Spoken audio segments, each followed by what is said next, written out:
This is episode 223 of Zen and the Art of Real Estate Investing with my guest, Whitney Elkins-Hutten. Whitney is a former healthcare professional turned real estate investor as of 2002. She's a passive income strategist dedicated to helping busy professionals achieve financial freedom and build lasting wealth. Her company is Ash Wealth. She's also on the team at passiveinvesting.com. Whitney, welcome to the show. Thank you so much for having me on, Jonathan. This is going to be fun. Yeah, I'm excited to talk to you. I saw your presentation at BPCon in Cancun. I got a lot of info out of it. So I want to start with something that I learned there. You're a big proponent of diversity in investing. Where did that come from and why is it so important, especially in this real estate investing field? Ooh, well, it is a concept that I think, anybody who's in, the FIRE community or even getting into real estate learns. But I think, for me, I really learned the lesson probably for the fourth time this past couple years. Wow. Okay. Yeah. Let's talk about Nothing. that. Yeah. Yeah. Well, okay. So, everybody says, diversify your assets. So, if we're talking about stocks, bonds, and mutual fund investing, you're going to have your growth stocks, your dividend paying stocks. You're going to have like maybe national, international. You're going to have equity versus bonds. In real estate, we used to say you're going to have to diversify across operators, markets, and deals if you're investing passively. Yeah. You're going to have to diversify between multifamily and other uncorrelated assets like self-storage, mobile home parks, right? Assisted living centers. I'm just Right. throwing out some ideas. Yeah. What are we missing here? When you have a market that we've been in the last 2 years where everything's affected by interest rates, Yeah. what happens to an equity deal? So if let's say where this is a real estate podcast, let's say you're a passive investor, because I've heard this story hundreds of times. You diversified across operator, market, and deal like you were supposed to. You got into 5 different uncorrelated asset classes like you were told to, and then all of your deals struggle. Yeah. You didn't diversify. What happened there? You didn't diversify across the capital stack, Interesting. the different layers of money. And so again, like I said, I think you have to learn this lesson for 4 or 5 times before you kind of get it. This is like why seasoned investors become really seasoned is because it's not because they were smart and they learned the lesson the first time. It's just that they were put in this situation and forced to learn the lesson multiple times. And Yeah. for me, this last time was, hey, listen, I can have that and, the first or second layer of diversification. But if I want to survive a recession, I need to have a debt layer, a note layer to my portfolio that's going to throw off passive income, stabilize cash flow whenever my equity investments are struggling. Why did you pivot or get into real estate in 2002? Because now you've created all sorts of diversified income, but what led you to real estate in the first place with your background? Completely by accident. I bought a house with a significant other, and about a month later, the relationship fell apart. And I was the one that was able to qualify to get the mortgage, and so everything was under my name. Yeah. However, it was my realtor had put the book "Rich Dad Poor Dad" in my hands. Interesting. And I skimmed it. I read the first 2 chapters. I'm like, got it. Buy real estate. That's what we're doing, guys. We're buying a house. And then I kind of skimmed it and put it down. I did not, I was a bad student, a really bad student. Yeah. And so, I get this house. I'm 103% financed. The relationship falls apart and, he was the one that was going to be doing the rehab on the entire property. So when, the relationship falls apart, he moves out. I'm sitting here with green shag carpets, psychedelic daisies painted all over the walls. Half the kitchen's ripped out, drywall everywhere, like no flooring. Yeah. Welcome home. The whole one room. Yeah. And I was like, this is a nightmare. I'm a pretty scrappy person, and my dad at the time was still alive. And so, he was able to, he was in poor health, but if he could have come out and helped me put that house back together, he would have loved to do that. Yeah.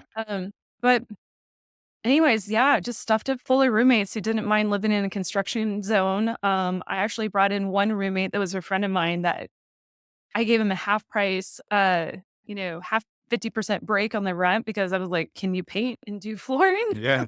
because we yeah. can't, cool. But 11 months later, I got the property put back together, did a lot of things that I think I shouldn't have been doing, like electrical and plumbing.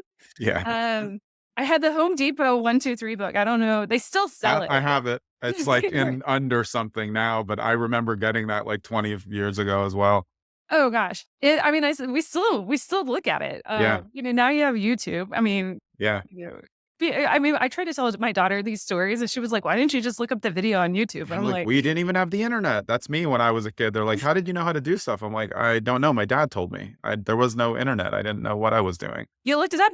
There were some things you broke for me. It didn't get Yeah. back together." But I think something that you said was interesting to me because it was the fact that you read the beginning of Rich Dad Poor Dad and then just put it down and then came back to it. But I feel like that kind of is a commentary on what people are seeing now. They're seeing, 60-second clips of people talking about it. They're like, oh, I got it. Yeah, they just told me, like, get self-storage. So I just go get self-storage. And they're not doing the whole due diligence, or they only read a book, or they only hear this podcast. And then they don't talk to other real life real estate investors who are like, well, that is a good framework. However, in real life, it doesn't always work like that. Have you found that these are the things that you really find out over time, especially based on this experience? I have a love-hate relationship with social media, for that very Me too. reason. And, you get, as a public figure, I kind of have to be on social media. Yeah. But, it is hard for me to put out that type of content in reels.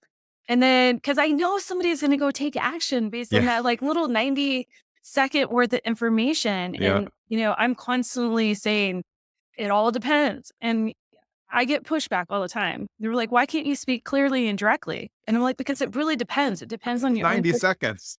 90 seconds, guys. Like, Yeah. we spend our whole lives going through school and learning lessons, and we're still going to make mistakes. Yeah. So no, I 100% agree with you. And the environment and the game is always changing. I would like to, I always tell my coaching clients, even my child, I was like, I'm going to teach you and give you the keys to the kingdom. I'm going to teach you everything that I know. And it's not because I don't want you to make any mistakes, because I can't promise that you're going to go make your own. Yeah. It's just that Yeah. hopefully you learn from mine. I've talked to a lot of people who did scale up with single families and then realized it's kind of fragmented management. Did you go straight into investing in syndications, or did you build your own at that point? Because that's really a decision that a lot of people make on what they want to do. And did you sell off all those properties in bulk or one by one? I went into joint venture in a multifamily property, because I was trying to think of what the next step would be. I was like, do I want to do multifamily passively? Do I want to do it Yeah. actively? I said yes to both and did that. I actually decided that I needed to start investing in my education.